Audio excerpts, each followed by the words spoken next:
কি ভাই, আমার ব্যাকগ্রাউন্ডটা সুন্দর না? তো হ্যালো আমার কাছের ভাই ব্রাদার এবং চাচু মামা খালারা, সবাইকে আসসালামু আলাইকুম। আরও একটা সুন্দর জায়গায় আপনাদের সবাইকে স্বাগতম। এই জায়গার নাম হইতাছে গিয়ে ভুলে গেছি, যাই হোক নাম টাম জানা লাগবে না। আজকের এই ভিডিওতে থাকছে এই এলাকার সব থেকে সুন্দর সুন্দর জায়গাটা, কিছু এমন ক্ষেত যা আপনারা দেখলে আসলেই খুশি হবেন এবং খুশিতে নেচেও দিতে পারেন। আজকের এই ভিডিওতে সবার প্রথম যেই ক্ষেতটা দেখাবো সেটা হচ্ছে এই জায়গার খুবই কমন সম্ভবত, কারণ সবাই দেখি কি এই ক্ষেতটা করে। গেস করেন, 1 2 3 গেস করেন। এখনো যারা জানেন নাই তাদেরকে একবার দেখাই। এগুলা কি বলেন তো ভাই? ভুট্টা। এখন আমি আছি ভুট্টা ক্ষেতের সামনে। ভাই এই ভুট্টাগুলা দিয়ে আপনারা কেউ পাপড় খান, কেউ মুভির হলে যায় এই ভুট্টার পাপড় নিয়ে যায় মুভি দেখতে বসেন। এই ক্ষেতে পানি দেওয়ার জন্য আছে এরকম একটা মেশিন, যেই মেশিন দিয়ে মেশিন স্টার্ট করলে তারপরে এই যে এই নলটা দিয়ে পানি পড়ে, তারপর এই ক্ষেত না শুধু এদিকের যত ক্ষেত আছে সব ক্ষেতেই পানি দেওয়া যায়। তবে গ্রামও ভাই এখন আস্তে আস্তে শহর হয়ে যাইতেছে, যার ফলে এই যে দেখতেছেন আমার সামনে একটা বিল্ডিং করে লেগেছে। মানে সবাই এখন বড় লোক প্রো, মানে সবাই এখন বিদেশ যায় তারপর কি করে বিল্ডিং করে লায়। সো গাইস, সবার প্রথম আমি যে জায়গাটা দেখাবো যেটা আমার কাছে অনেক ভালো লাগছে, এই জায়গায় একটা তাল গাছ আর একটু মোচড় দিলে একটা কি সুন্দর বিশাল পুষ্করণী মনে হইতেছে না? অনেক বিশাল, আসলেই ভাই বিশাল। আমার গ্রাম গোপালিয়ায় ভাই এত বড় পুষ্করণী পাই না, আমার পুরো বাসায় এসে এত বড় পুষ্করণী দেখলাম। আর এই জায়গায় যে ইয়াগুলো দেখতেছেন, এই যে খড়ির দিয়ে আর কি বানায়, এগুলো আজকে আমি ডিটেলসে বলি, আমার দেশে আমি বলতে পারি নাই। এই যে খড়ি, এগুলো হইতেছে কি ভাই ধরতাম না, এগুলো হইতেছে কি ভাই গোবর। হ্যাঁ, এগুলো দিয়ে আপনার রান্না বান্না করে। এভাবে রান্না বান্না করলে কি হয় দেখা যায়, আপনার খড়ি সংরক্ষণ হবে, কম খড়িতে রান্না করা যায়। তারপর ভাই আমি এই কাকাকে জিজ্ঞে এই জায়গার নাম, ও কাকাই আমাকে বললো মঙ্গলকোট। জায়গাটা ভাই মানে জায়গার নামটা ভাই খুবই সুন্দর। তো এখন আমি যে জায়গাটা দেখাবো সেটা হচ্ছে মঙ্গলকোটের রাস্তাগুলা। ভাই রাস্তাগুলো তো আমাকে পার্সোনালি আমাকে ফিদা করে দিয়েছে, এত সুন্দর রাস্তায় কোনো মানুষজন নাই, কেউ নাই, আমি একলা। একটু পর পর একটা গাড়ি আসে, না আসলে তো নাই, পুরো রাস্তা খালি। এই যে রাস্তাগুলো আঁকা বাঁকা শুরু, এই যে এবার দিয়ে মোচড় দিয়ে আবার হেন্দা গেছে, মানে অনেক সুন্দর একটা প্লেস। তারপর ভাই দেখুন আর একটা আলিশান বাড়ি এই গ্রামে, কি সুন্দর একটা আলিশান বাড়ি। মেন রাস্তা থেকে একটা রাস্তা ঢুকছে আর কি সুন্দর ভাই আলিশান বাড়ি করছে। মানে গ্রামের লেগে এগুলো আলিশান বাড়ি, ওই এত বড় বড় বাড়ি 20 তলা 30 তলা ঢাকা শহরের মতো এডি না, গ্রামের আলিশান বাড়ি এগুলারই বলে। ঠিক আছে, এগুলো হইতেছে কি গ্রামের আলিশান বাড়ি। আর এটার ভিতরে কি লেখা, মনসুর মাতব্বর খুরদি ফরিদা মাদ্রাসা। এটা বলে ভাই মাদ্রাসা, এত ছোট মাদ্রাসা হয় আমি জানতাম না, এত ছোট মাদ্রাসা হয়। এগুলো ভাই বলেন তো কি? এগুলো হইতেছে কি ধান ইয়া করার পরে, ধান বাই করার পরে তারপরে এগুলো যা হয় এগুলোকে বলে খের। এগুলো দিয়ে গরু খাওয়ায়, পরে ছাগল তো খায় না, গরুই খায়, শুধু গরুর জন্য। তো কি সুন্দর একটা পালা দিয়ে রাখে ধানগুলা, দেখছেন? খুবই সুন্দর লাগে। এই খের পালার একটা রাস্তা ঢুকছে, গ্রামীণ রাস্তা। এই রাস্তা দিয়ে আমি যাইতাছি, দেখি এই সামনে কি পরে, আর ভাই দেখছেন পানি কেমনে পড়তেছে মুখ থেকে, সব ঘামে, এত গরম লাগতেছে আমার কাছে। এন্ড দেন গাইস, এই হচ্ছে সেই জায়গা। কিছু ছাগল দিছে, এই জায়গায় ঘাস খাইতেছে ছাগল মাগল, মানুষ ছাগল দিছে। আর সামনে যে ক্ষেতটা দেখতেছেন এটা হইতেছে ভাই পেঁয়াজ ক্ষেত। আর এই রাস্তাটা দেখুন কত সুন্দর, এটা রাস্তা না, মানুষের জায়গার উপরে দিয়ে আর কি পড়ছে। মানুষ হাঁটতে হাঁটতে এই জায়গাগুলা আর কি দাগ হয়ে গেছে এক প্রকারের, মানুষ হাঁটতে হাঁটতে এই জায়গাগুলা যে ইয়ে হয়েছে তার ফলে আর কি দাগ হয়ে গেছে। তো ভাই এই জায়গায় একটা জিনিস আমি যেটা দেখলাম সেটা হইতেছে গমের ক্ষেত সম্ভবত। তো গমের ক্ষেতগুলো আপনারা দেখেন একবার, যে গমের ক্ষেতগুলো কিরকম হয়। এইগুলো হইতেছে কি ভাই গমের ক্ষেত, দেখছেন? পুরোটা একবার হলুদ, সবুজ শ্যামলের মাঝখানে একটা হলুদ ক্ষেত।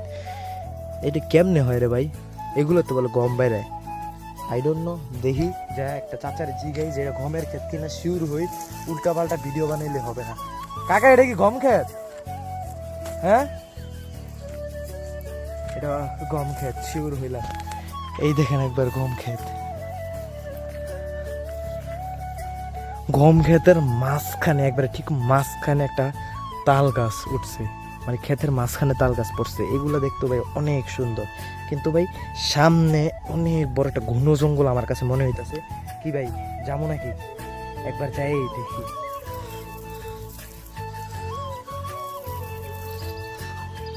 এন্ড দেন গাইস ফাইনালি আমরা আশা করছি সেই অপূরব জঙ্গলে। আর একটু সামনে, আর একটু সামনে ভাই, একটু ধৈর্য ধরেন। এই যে অপূরব জঙ্গলে আমরা আশা করছি সামনে ফাইনালি। জানি না এটা জঙ্গল কিনা, কিন্তু দেখতে তো লাগে ভাই পুরো ঘন। মনে হয় এর পিছনে কোনো ক্ষেত নেই, পুরোটাই আপনারা দেখেন ভাই, মনে হয় না ভাই পিছনে কোনো ক্ষেত মেত নেই, পুরোটাই আমার কাছে লাগতেছে ঘন জঙ্গল। কিন্তু এই জায়গায় যায় আরেকটা জিনিস যেটা মজা পাবো, সেটা দেখছি ঠান্ডা। এই যে ঘামটাম এটি সব শুকিয়ে যাবে এই জায়গার ভিতরে যদি একটু বসি বা একটু যদি রেস্ট নেই, একটু জিরাই, তাহলে ভাই এই ঘামটাম সব শুকিয়ে যাবো। পুরো একবার মনে হয় যে ভাই মরুভূমিতে এসে পড়ছি, মানে কি একটা অবস্থা, এমনি ঘাম পড়তেছে পানির মতো চুপচুপা করে। যাই হোক ফাইনালি এই জঙ্গলে আসলাম। কিন্তু ভাই আমার চোখে যা পড়ছে আপনাদের চোখে কি তাই পড়ছে? না পড়লে ভাই আমি পড়ায় দিতেছি, আমার চোখে একটা জিনিস পড়ছে অনেক সুন্দর। এই ভাই সেই জঙ্গল যেটা আমি দূর থেকে দেখছি। জঙ্গল বলতে মানে মেহগনির বাগান। এই যে এই গাছগুলা দিয়া, এই গাছগুলার নাম হইতেছে মেহগনি গাছ, ঠিক আছে? এই গাছগুলার নাম, এই যে যত গাছ দেখতেছেন পাতা, এটি সব হইতেছে গাছ মেহগনি বাগান। তো এই মেহগনি দিয়ে কি হয়, যারা জানেন তো তারা জানে, আর যারা জানেন না তাদের জন্য বলি। এই মেহগনি গাছে কোনো ফল মল কিছুই হয় না, এগুলা দিয়ে কাঠ বানায়, কাঠ বানায়, ঘর বাড়ি করে, অনেক কিছু করে। এই গাছগুলা এখন অনেক চিকুন, এটি অনেক মোটা হয়, অনেক বড় হয়। তারপর কি করে এই গাছগুলো কাইটা এগুলোর দিয়ে কাঠ বানানো হয়। তো এখন আমি মেহগনি বাগানের ঠিক মিডল পয়েন্টেই আছি। সাথে আছে অনেক বাঁশ বাগান, অনেক বাঁশ যার, ঠিক আছে? এটা হচ্ছে একটা গাং বা খাল বলতে পারেন। রাস্তার নিচ দিয়ে, মানে রাস্তা থেকে এটা হচ্ছে আরেকটা রাস্তা, রাস্তা না, এটা হচ্ছে গ্রামের আইল, আর ওইটা হচ্ছে রাস্তা, ঠিক আছে? এটা হচ্ছে গ্রামের মানুষের জায়গা। সো এই জায়গায় গাংটা বয়ে গেছে। এই যে দেখেন ওই দূর দূরান্ত থেকে একবারে পিছনে পুরাটা গাং বয়ে গেছে। গাঙের পাশ দিয়েই যে ক্ষেতগুলা, এই যে একটা ক্ষেত, এগুলো হচ্ছে ধরছে আপনার সামনে যেগুলো আছে এগুলো হইতেছে ডাটা, আর এখানে যেগুলো আছে এগুলো হইতেছে আপনার সম্ভবত লাল শাক, হ্যাঁ লাল শাক। আর এই যে দেখুন এটা হইতেছে আপনার বেগুন গাছ। বেগুন গাছগুলো অনেক কিন্তু ছোট হয়। এই যে ভাই বেগুনও ধরছে, গাছে টুকটাক বেগুন ধরছে, লাল শাক হইছে, তারপর ডাটা গাছ হইছে, ডাটা শাক হয়। তো টুকটাক অনেক সুন্দর। আর এই জায়গাগুলো আমার কাছে পুরো বরিশাল বরিশাল ফিল হইতেছে, কারণ আমি একবার বরিশাল গেছিলাম আমার ভাইদের বাসায়, তারপর বরিশাল যাই, এরকম জায়গায় আমি ফিল করছি। আর যে পাশ সাইডে যে আওয়াজগুলো হতেছেন, ডিজি ডিজি আওয়াজ, এটি এক প্রকার পোকা না পাখি জানি আমি ভুলে গেছি। তো আওয়াজগুলো ভাই আমার কাছে ভালো লাগতেছে, কিন্তু আপনাদের কাছে হয়তো বা কেচের মেচের লাগতেছে ভিডিওতে, কিন্তু ভাই আমার কাছে ভালো লাগতেছে, আপনারা শুনেন, অনেক সুন্দর ভাই। সো ভাই ব্রাদার, এখন আমরা আছি মসজিদের দিকে রওনায়। আর এই জায়গায় হাঁটতে আছি আমি। এই যে কি সুন্দর একটা পুকুর দেখুন ভাই, কি সুন্দর, এখানে মাছ সম্ভবত চাষ করে। তো আজকে যে শুক্রবার সেটা আমি জানতামই না, যে আজকে ফ্রাইডে।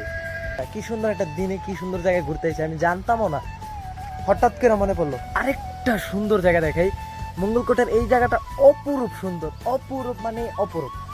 এটা হইতেছে কি গেট, গেট দিয়ে মাত্র আমি প্রবেশ করলাম। এই জায়গায় মাছ মুরগি অনেক কিছুই চাষ করে। এই যে দেখুন ফাইনালি কি সুন্দর একটা জায়গা। এই জায়গা দিয়ে মানুষ হাঁটে, এই রাস্তা দিয়া মানুষ হাঁটে না সাধারণত, আমি একটা মানুষও দেখি নাই। আমি ভিডিও বানাবো তার জন্য আমি অনুমতি নিয়ে ঢুকলাম আপনাদেরকে দেখানোর জন্য। এটা অপরূপ সৌন্দর্য জায়গা, মানে এই জায়গাটার ভিতরে যে আমি ভাই হাঁটতাছি, জাস্ট ওয়াও, মানে অনেক ভালো লাগতেছে আমার কাছে। আর এই যে পুষ্করিটা, এটার ভিতরে সাধারণত মাছ চাষ করতেছে, তারা মাছ চাষ করে। আবার ওই দিক দিয়ে ঘাটলা করা আছে, গোসল করে নাকি জানি না, আই ডোন্ট নো। আর সিরিয়ালে এই পাশ দিয়ে আছে আপনার মেহগনি গাছ, এই যে এই সিরিয়ালটায়। আর এই সিরিয়ালে যত গাছ দেখতেছেন এগুলো হইতেছে আপনার নারিকেল গাছ। রাস্তার মাঝখান দিয়ে নারিকেল, আর রাস্তার পাশ দিয়ে গেছে মেহগনি গাছ। গাছগুলো একটু রং টং করা, অনেক সুন্দর। এই জায়গাটা আমার অনেক ভালো লাগছে। আবার সামনে দিয়ে এন্দা গেলে আবার সামনে দিয়ে আরেকটা রাস্তা ঢুকছে। এই জায়গায় এই পুকুরের জন্য একটা ঘর করা আছে, সম্ভবত এই জায়গায় মানুষ টানুষ থাকে। সামনে আবার মানুষ বৈশাও রয়েছে, অনেক মানুষ। যা দেখি সামনে কি দেখা যায়। এই জায়গাটা ভাই অনেক সুন্দর। এই জায়গায় হাঁস মুরগির পাশাপাশি আছে ভাই গরু। এটা হইতেছে ভাই গরুর খামার, ভিতরে বিশাল বড় বড় গরু আছে, বড্ডা বড্ডা গরু। এই যে ভাই এই হইতেছে গরু, কত বড় গরু ভাই দেখেন।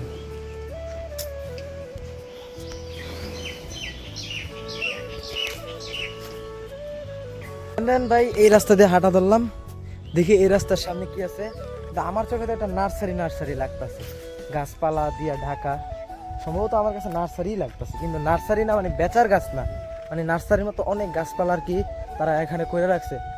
তো এটা আর কি একটা মানে প্রপার খামার বলতে পারেন, প্রপার মানে সব কিছু মিলে দিলা, মাছ মুরগি এরপরে গাছপালা যত কিছু আছে সব কিছু মিলে দিলা তারা এই জায়গায় চাষবাস করে। আর এই জায়গায় আছে কিছু লাল শাক, কিছু আম গাছ যেগুলো লাগানোই, বড় বড় আম গাছ। এই পাশ দিয়ে আছে ভাই একটা ফ্রেশ পুষ্কুনি, যেটার পানি মাশাল্লাহ মাশাল্লাহ। এগুলো হইতেছে যেগুলো লাল পাতা দেখতেছেন, এগুলো হইতেছে ভাই আম গাছের নতুন পাতা ধরছে, তার কারণে ভাই লাল। আর এই জায়গাটা আছে আম গাছ, যেখানে আম ধরছে, কিন্তু আম খাবো না, মানুষের আম অনুমতি ছাড়া খাবার ঠিক না।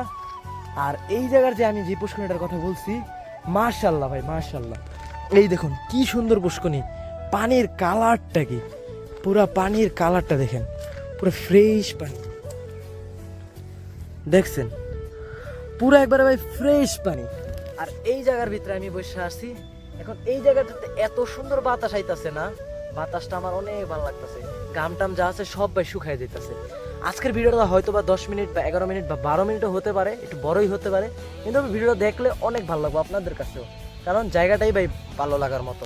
তারপর এটা কি গাছ আমি জানি না, তো এই গাছে আছে সিঙ্গেল 2-1টা করে পাতা, এই যে দেখেন মাত্র 2-1টা করে পাতা, পুরা গাছই খালি। এই যে আছে আরেকটা গাছ, এরকম 2টা গাছ দেখলাম, যেটার ভিতরে কিছু নাই, খালি 2টা পাতা, 3-4টা পাতা। আর এই সাইডে আছে আরো কিছু খামারি মামারি করার লিগে, আরো কিছু জায়গায় ক্ষেত খামারি করার লিগে, মানে প্রপার একটা সেট আপ ক্ষেত করার। এরকম একটা সেট আপ যদি ভাই পাইতাম, তাহলে ভাই জীবনে আর কাজ কাম করে খাওয়া লাগতো না, আজীবন ভাই ক্ষেত খামারি করে খাইতাম। এখন আমরা বাইরের দিকে আস্তে আস্তে যাইতেছি, এই রাস্তা দিয়ে যাবো, ওই সামনে ভাই গেট। আর এই হইতেছে সুন্দর একটা প্লেস, এই জায়গায় আছে ভাই একটা কি বলে এটার কি গাছগুলো, সবেদা গাছ। এখানে মানুষ দেখলাম বসে আড্ডা মাড্ডা দিল। আর এই হচ্ছে সেই পুষ্কুনি যেখানে মাছ টাছ চাষ করে। একটু আগে যেই পুষ্কুনি দেখছেন সেটার ভিতরে মাছ টাছ চাষ করে। তো এইটা হইতেছে কি এনকার মেন জায়গা, এটার ভিতরে ঘাটলাও করা আছে 2টা, এই একটা, আর হইতেছে কি এই কোনা এই যে একটা। তো এই 2টার ভিতরে মূলত মাছ টাছ চাষ করে। আর এখানে আছে ভাই সুন্দর একটা বসার প্লেস, বসার জায়গা। এখানে মানুষ সম্ভবত বসে টসে একটু বিশ্রাম টিশ্রাম নেয় বা জিরায়। তো আমি একটু জিরাই মিরে বাতাস খাই, তারপর আমি এখান দিয়ে চলে যাবো এই রাস্তা দিয়ে। দেন গাইস জিরানো টিরানো তো শেষ, এখন আমি হাঁটা ধরছি। আর এই যে এটার মাঝখানে সম্ভবত একটা গাছ টাছ লাগানোর কথা, থাকার তো কথা, কিন্তু নাই, থাকার কথা ভাই এই জায়গাটা। গাছ এত সুন্দর একটা জায়গা, গাছ থাকলো না, গাছ থাকলে সুন্দরই লাগতো, এই জায়গায় মানুষ বসে। তো ভাই এখন আমি আস্তে আস্তে বাসার দিকে হাঁটতাছি, ফুফুগো বাসার দিকে যাইতাছি। ফুফুগো বাসাটা আপনাদেরকে একবার দেখাই, তারপর যাব মসজিদে। গাইস গেটের সামনে আমরা এসে পড়ছি। আর ভাই গেট এখানে সবসময় লাগাই না থাকে, আর গেটটা খুললাম। আর এই যে এই বরাবর এই রাস্তা দিয়ে হইতেছে আমার ফুফুগো বাসা। গেটটা ভাই আবার আমিও লাগাই দিই, যেমন সম্মানে ঢুকছি অনুমতি নিয়ে, তেমন সম্মান আমিও রাখি। তো গাইস ফাইনালি আমরা ফুফুদের বাসায় চলে আসছি। আমি আসছি, আমার বাবা আসছে, আমার মা আছে, কিন্তু ভিডিও বানার সময় একলাই গেছি। এই হচ্ছে আমাদের ফুফুগো বাসা। ঢুকতেই 2 সাইডে 2টা টিনের দেওয়াল দেওয়া, বেড়া দেওয়া। আর এখানে আছে আমাদের রুমে ঢুকি। তো চলুন, এই যে দেখেন খালি পেঁয়াজ আর পেঁয়াজ, এবারের সবাই চাষ করছে পেঁয়াজ, এত পেঁয়াজ ভরপুর, এগুলো ব্যস্ত তো মানুষ বড় লোক। আর ঘরের ভিতরে একটা টিভি। আর এই যে দেখুন এটা হইতেছে আমাদের ফুফুরদের কবুতরের খামার। খামারের ভিতরে আছে কিছু কবুতর, 3-4টা না, অনেকগুলো কবুতর। আর এই কবুতরটা অনেক সুন্দর আছে। আর এখানে 4টা কবুতর খাবার দাবারের জন্য তারা ঠুকাঠুকি। আর এখানে কি সিঙ্গেল একটা কবুতর, একটা উড়াল দিয়ে আসলো চটিকা, কি সুন্দর দেখতে, তাই না? আর এই পাশ দিয়ে আছে আরেকটা সিঙ্গেল কবুতর চালের উপরে হাঁটাহাঁটি করতেছে। এই ছিল কবুতরের কালেকশন। আর এখানে আছে 3টা ছাগল, আরো ছাগল আছে, ছাগলগুলারে খাবার দিছে ফুফু, কি খায় জানি না তারা কি খাইতেছে। কিন্তু এখানে কুত্তাও কিন্তু পালে, এগুলো হইতেছে কি আমার ভাতিজার কুত্তা। আর কুত্তা তো দেখা শেষ, মানে কুকুর, আমি বাংলা কথাই বলি। আর এটা হইতেছে কি আমাদের ফুফুর গরুর খামার। তো এখানে 2টাই গরু আছে, আর হইতেছে গিয়া সাইড করে মুরগি পালে। এই যে এগুলো হইতেছে মুরগি, 2টা মুরগি, মনে কাছে গেলে ভাই ঠোকর টোকর দিব, ডিম টিম। তো এটা কিছু খেয়ার নেই গরুগুলা না, দিলে আবার জিবলা মিবলা বাইক করে খেয়ার খায়। দেখছেন কি সুন্দর খেয়ার মেয়ার খায়, শালার ওই খাইব, ওর বাচ্চারে খাইতেই দিব না। এই ল তুই ল, আরে ভাই ওই একলাই খাইব, যাক ওর এই খাওয়ান দিলাম। গাইস আমরা ফাইনালি মসজিদে আইসা পড়ছি। আর এই যে এটা হইতেছে মসজিদ। তো এখন বাজে 1টার কাছাকাছি, 12টা কত জানি, দেখি একটু একবার, 12:44 বাজে। আর এই মসজিদের সামনে আছে বিশাল পুষ্করিণী। এটা হচ্ছে ভিডিও শুরুতে যেই পুষ্করিণী দেখেছি তার থেকেও বড়। আর পুষ্করিণীর সামনেই ভাই মসজিদটা, এইটার ভিতরে আজকে আমরা জুম্মার নামাজ পড়ব। আর মসজিদের এটা হইতাছে কি অজুখানা, অজুখানাটা খুবই ছোট। আর অজুখানার পিছন দিয়া ভাই দেখুন আরো একটা পুষ্করণী, মানে এই পুরা গ্রামে একটা কমন জিনিস, সেটা হইতেছে কি পুষ্করণী, অনেক পুষ্করণী। তো আমরা চলুন এবার অজু টজু করে বের হয়ে গেছি। আর এখানে আছে আরেকটা চাপ কল, যদি কলে ওই পানি না থাকে তাহলে চাপ কলে মানুষ অজু টজু করবে। জুতারা খুলে আমি ভিতরে চলে যাই। আর এই যে সামনে আমাদের ইমাম সাহেব খুতবা পড়তেছে। তবে ভাই ইমাম সাহেব অনেক ছোট, আমার কাছে অনেক ভালো লাগছে যে এত ছোট মানুষ নামাজ পড়াইতে এসে। আমার বাবা বসলো। সো গাইস, নামাজ পড়ে আমরা বের হয়ে গেছি। এন্ড দেন এখন এই ছিল আজকের ভিডিও, এই ছিল আজকের ব্লগ। আশা করি ভালো হয়েছে। শর্টকাটে আমি মঙ্গল কোটটা পুরোপুরি ঘুরাই দেখাইছি। সো যদি ভালো লাগে ফটফট লাইক সাবস্ক্রাইব করুন। তো দেখা হচ্ছে নেক্সট ব্লগে। তখন আল্লাহ হাফেজ গাইস, আসসালামু আলাইকুম।